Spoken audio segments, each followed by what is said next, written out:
റിപ്പോർട്ടിന്റെ അനന്തര ബ്രേക്കിംഗ് വാർത്തയിലേക്ക് പോകണം. ഇലക്ഷൻ ബ്രേക്കിംഗ് വാർത്തയിലേക്ക് പോയാൽ മുസ്ലിം ലീഗിലെ സ്ഥാനാർത്ഥി മോഹികൾക്ക് മുന്നറിയിപ്പ് നൽകുന്നു നേതൃത്വം. ആഭ്യന്തര സർവേയിലൂടെ ജയസാധ്യതയുള്ള സ്ഥാനാർത്ഥികളെ കണ്ടെത്തിയെന്നാണ് പി.കെ. കുഞ്ഞാലിക്കുട്ടി പറയുന്നത്. സെക്രട്ടേറിയറ്റ് യോഗത്തിലാണ് കുഞ്ഞാലിക്കുട്ടിയുടെ ഈ പ്രതികരണം വരുന്നത്. PMA സലാം മത്സരരംഗത്തുണ്ടാകുമെന്ന് ഉറപ്പിക്കുകയാണ്. യുവാക്കളായ 3 പുതുമുഖങ്ങൾക്ക് അവസരം നൽകും. MK മുനീറിന്റെ സ്ഥാനാർത്ഥിത്വത്തിൽ പക്ഷേ അനിശ്ചിതത്വം തുടരുന്നു. ജയന്തി രാജിന് പുറമെ ഒരു വനിത കൂടി പരിഗണനയിലുണ്ട്. 3 ടൈമിൽ ഇളവ് നൽകുന്നതിലും പുനരാലോചന നടക്കുന്നു എന്നതാണ് വിവരം. എസ് രഞ്ജിത്താണ് ചെയ്യുന്നത് വിശദാംശങ്ങളുമായി. രഞ്ജിത്ത്, ലീഗിലും ഇതുപോലെ തന്നെ ഒരുപാട് പേർ സ്ഥാനാർത്ഥികളാകാൻ താല്പര്യമുള്ളവരുണ്ട്, യോഗ്യതയുള്ളവരുണ്ട്. എന്താണ് ലീഗിലെ ചർച്ചകൾ? വിനിത, സ്ഥാനാർത്ഥി മോഹികൾക്ക് പുറമെ പ്രാദേശികവാദം വലിയ ശക്തമായിരുന്നു ലീഗിൽ. പ്രാദേശിക അടിസ്ഥാനത്തിൽ സ്ഥാനാർത്ഥികൾ വേണമെന്നൊരു അവകാശവാദം ഉണ്ടായിരുന്നു.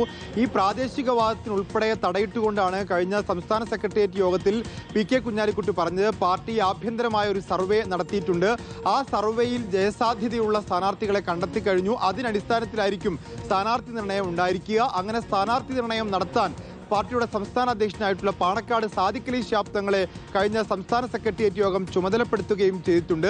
ഇപ്പോൾ പുറത്തുവരുന്ന ഏറ്റവും പുതിയ വിവരമനുസരിച്ച് പാർട്ടിയുടെ സംസ്ഥാന ജനറൽ സെക്രട്ടറി PMA സലാം മത്സര രംഗത്തുണ്ടാവുമെന്നുള്ളതാണ്. അദ്ദേഹം മത്സരിക്കുകയാണെങ്കിൽ സ്വാഭാവികമായിട്ടും അദ്ദേഹത്തെ ജനറൽ സെക്രട്ടറി സ്ഥാനത്ത് നിന്ന് മാറേണ്ടി വരും എന്നുള്ളതാണ്. അതോടൊപ്പം എടുത്തു പറയേണ്ടത്, ഇപ്പോൾ പാർട്ടിയുടെ ഏറ്റവും മുതിർന്ന നേതാവായിട്ടുള്ള ടേം വ്യവസ്ഥയിൽ ഇളവ് കിട്ടുമെന്ന് പ്രതീക്ഷിക്കുന്ന MK മുനീറിന്റെ സ്ഥാനാർത്ഥിത്വവുമായി ബന്ധപ്പെട്ട് ചില അനിശ്ചിതത്വം നിലനിൽക്കുന്നുണ്ട്. അദ്ദേഹത്തിന്റെ ആരോഗ്യ പ്രശ്നങ്ങൾ ചൂണ്ടിക്കാണിച്ച് അദ്ദേഹത്തിന് ഇത്തവണ സീറ്റ് കിട്ടിയേക്കില്ല എന്നും പറയുന്നു. ഒപ്പം തന്നെ ജയന്തി രാജിന് പുറമെ ഒരു വനിത, അതുപോലെ തന്നെ 3 പുതുമുഖങ്ങൾ, ഇപ്പോൾ മത്സരിക്കുന്ന യുവാക്കൾക്ക് പുറമെ 3 പുതിയ യുവാക്കൾക്ക് കൂടി അവസരം കൊടുക്കാനും പാർട്ടി ആലോചിക്കുന്നുണ്ട്.